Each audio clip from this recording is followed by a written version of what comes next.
I do just think that this is a talented group of kids that could push themselves further. I don't think that's a mean critique.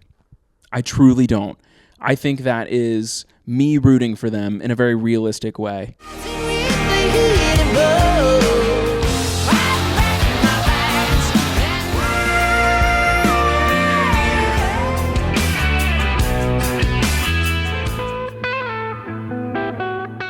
What's up, everybody? Welcome back to the Full Spin Club. My name is David Stewart. I'm the host of this online album listening club where we treat albums like books. And today is Full Spun Day, which is where we talk about an album I listen to during the week. And we give it some thoughts. And I ask you guys, the audience, some questions about what you think about the album. And hopefully we get a good discussion going, you know? So this is a mini-series that is a little different than my long-form podcast where you can find here on the same channel. If you want to listen to some discussions about people's favorite records, man, do I have an episode catalog for you. So go ahead and check that out. Subscribe if you're into this kind of thing. And without further ado, let's get into it, man. So this week I listened to The Battle at Garden's Gate by Greta Van Fleet. This album was brought to my attention in a comment where I negatively talked about the band Greta Van Fleet in an episode of the podcast with Mark Borison.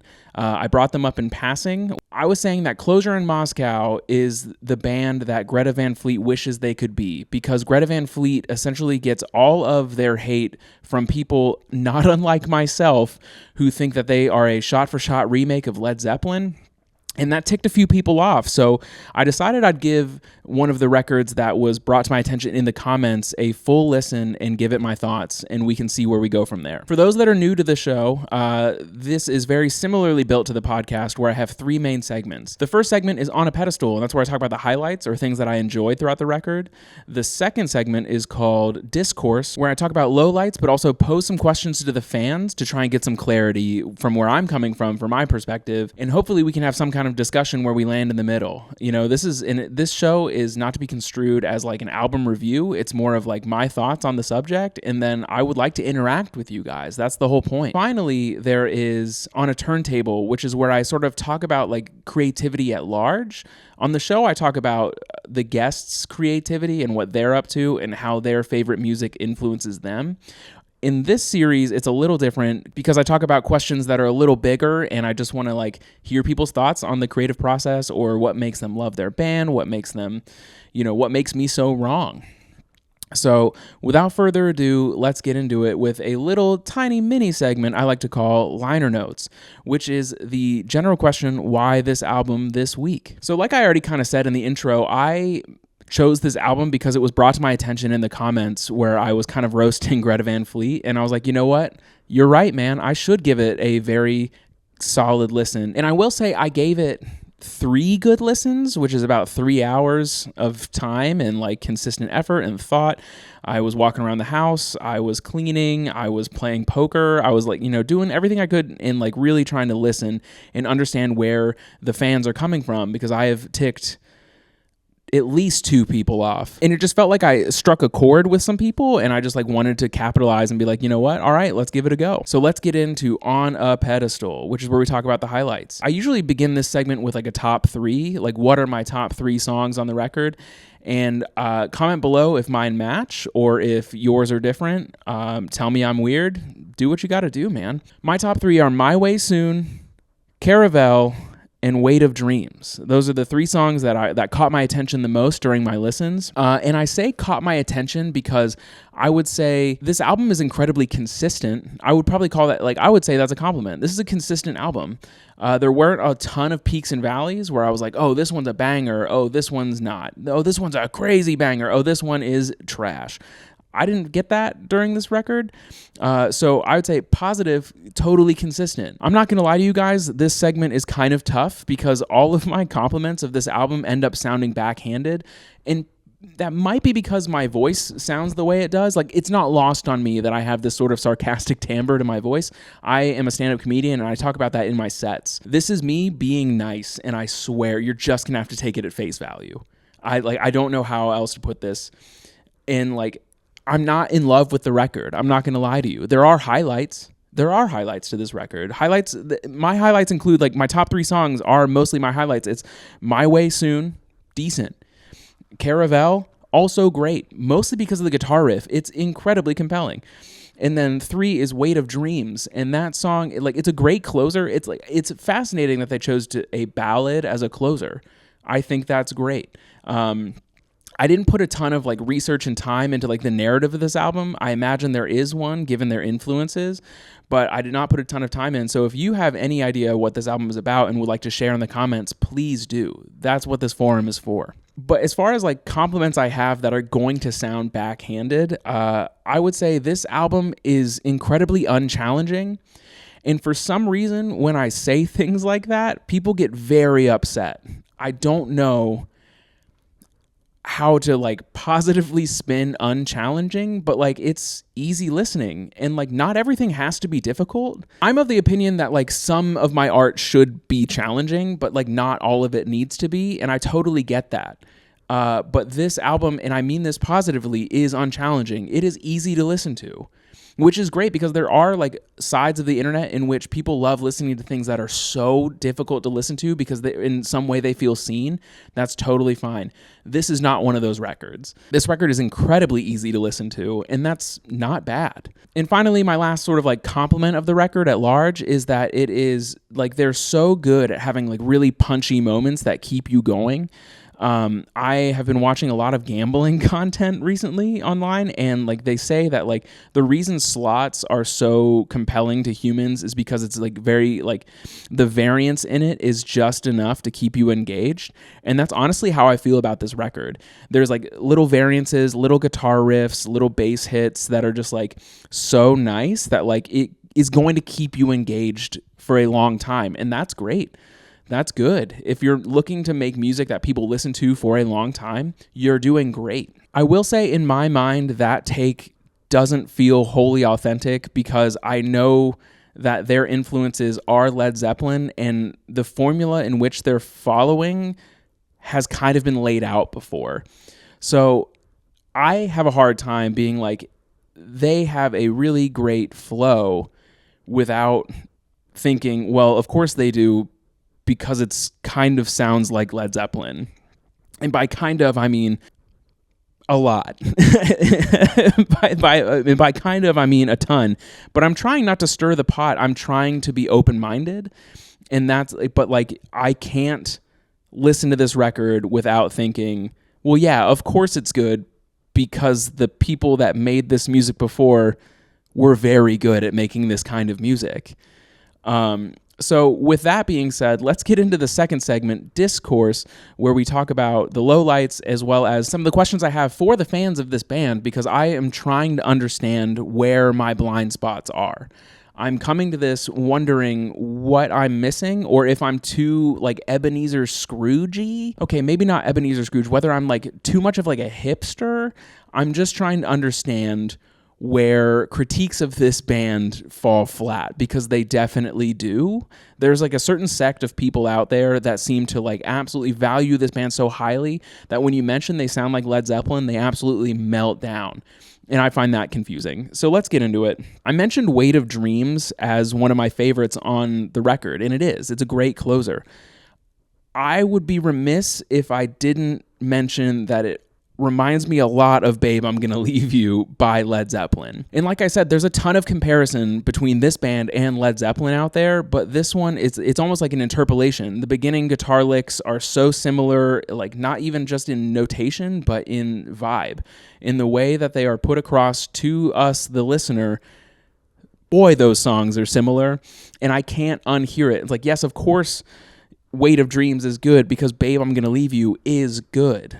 Which kind of, like, again, this is the section in where I'm going to talk about the Led Zeppelin thing kind of a lot. I often wonder what use it is to be so similar to something, like, to the point where, like, any person who's heard Led Zeppelin would be like, hey, this sounds like Led Zeppelin. I'm wondering what the purpose is, and, like, the most kind thing I can say about Greta Van Fleet in this moment is They are bringing a certain kind of music to this generation, and if they are an entry point for people to look back into like further catalogs of rock and kind of see how they got there, that's entirely positive. You know, there are rappers out there that are really reminiscent of like the Wu-Tang Clan, right?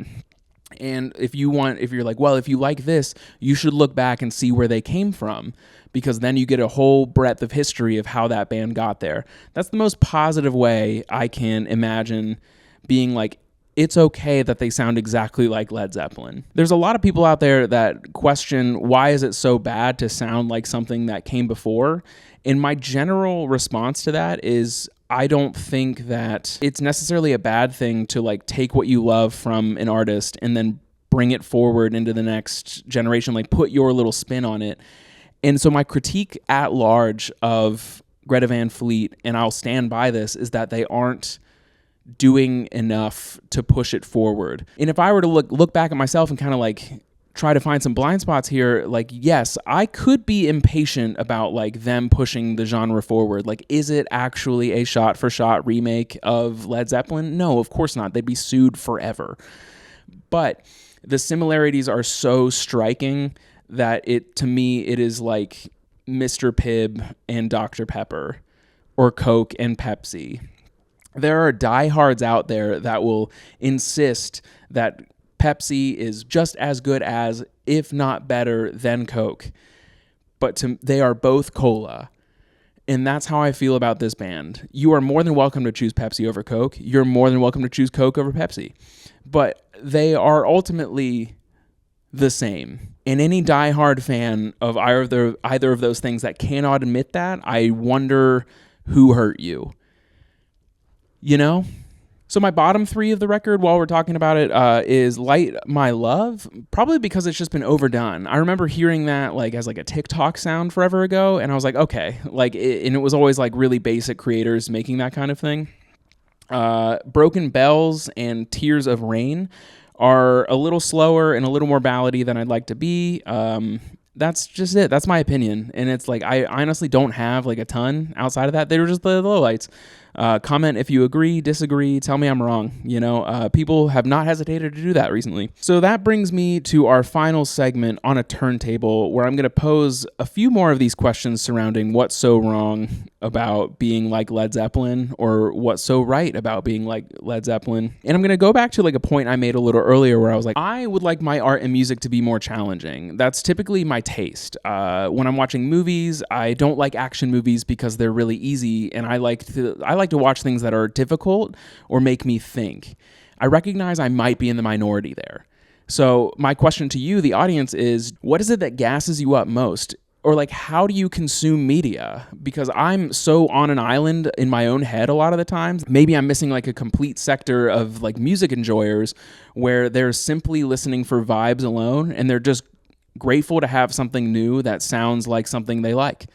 That's totally valid. It's just not where I'm coming from. And so I want to pose that question to you guys. Do you like when art is challenging?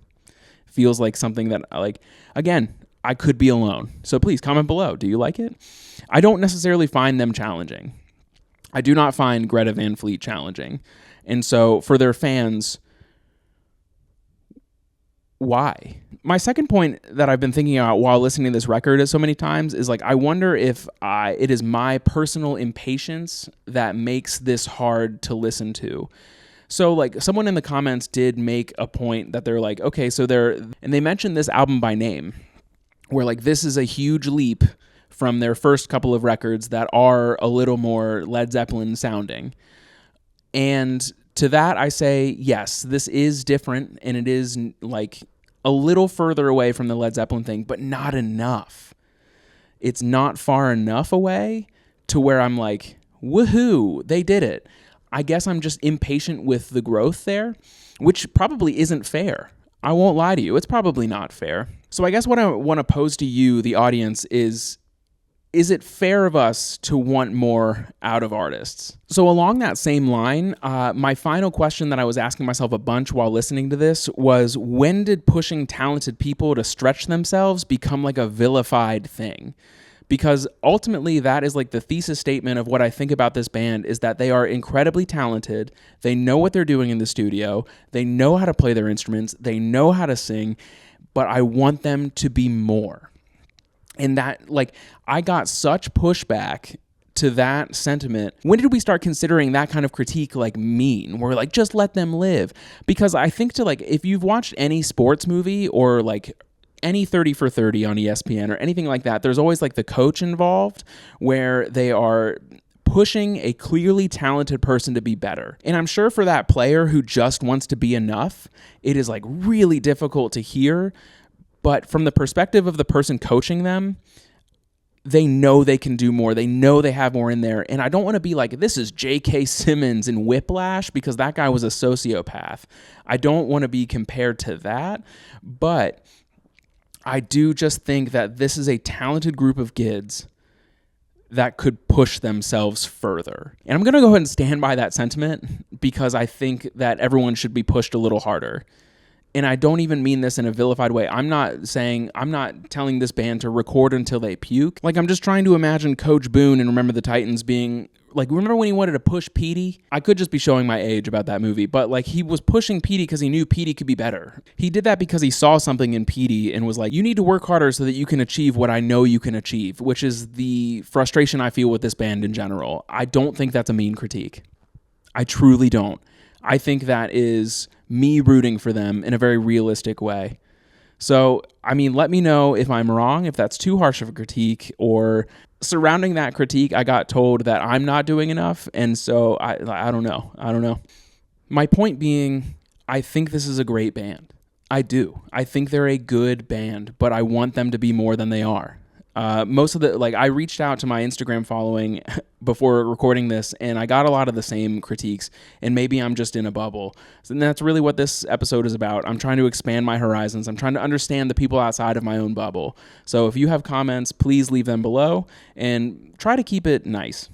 Try to keep it like a good discussion. I recognize the title of this is probably incredibly clickbaity, but that's because I would like to get it out there, and the algorithm loves that.